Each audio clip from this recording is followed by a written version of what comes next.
TNPSC group 4க்கு படிக்கிற old students வந்து maximum சிலபஸை கம்ப்ளீட் பண்ண பாருங்கள்.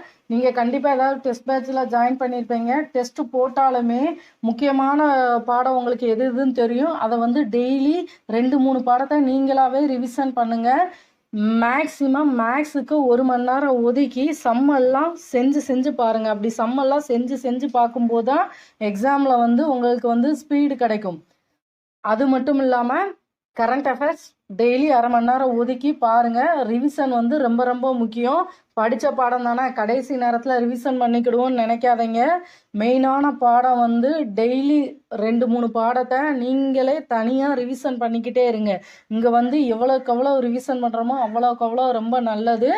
அடுத்து மெயினாக சோசியல் மீடியா வந்து எவ்வளோ அவாய்ட் பண்ண முடியுமோ அவாய்ட் பண்ணிடுங்க.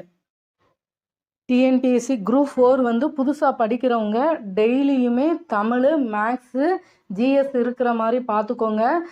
முடிஞ்ச அளவு எவ்வளோக்கு எவ்வளோ படிக்க முடியுமோ அவ்வளோக்கு எவ்வளோ படிங்க. ஜிஎஸ்லலாம் முக்கியமான பாடம் எதுன்னு உங்களுக்கு தெரியும். அந்த பாடத்தையாவது கம்ப்ளீட் பண்ண பாருங்கள்.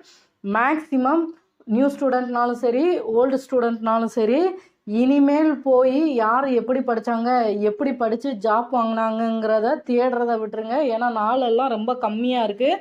அதனால் இனிமேல் வர்ற நாளெல்லாம் எவ்வளோக்கு எவ்வளோ படிக்க முடியுமோ அவ்வளோக்கு எவ்வளோ படித்து நல்லா ரிவிஷன் பண்ணுங்கள். நியூ ஸ்டூடெண்ட்டெல்லாம் படிக்க கஷ்டமாக இருக்குதுன்னு யோசிக்காதீங்க. படிக்கிற அளவு எவ்வளோக்கு எவ்வளோ முடியுமோ அவ்வளோக்கு எவ்வளோ எஃபர்ட் போட்டு நல்லா படிங்க. ஏன்னா எல்லாமே ஓரளவு கவர் பண்ணால் மட்டும்தான் எக்ஸாம் ஹாலில் போய் அவங்க கொஸ்டின் எப்படி கேட்டிருக்காங்க, நம்ம இனிமேல் எந்த லெவலுக்கு படிக்கணும்னு தெரியும். அதனால் மேக்ஸிமம் படித்ததை நல்லா ரிவிஷன் பண்ணுங்க.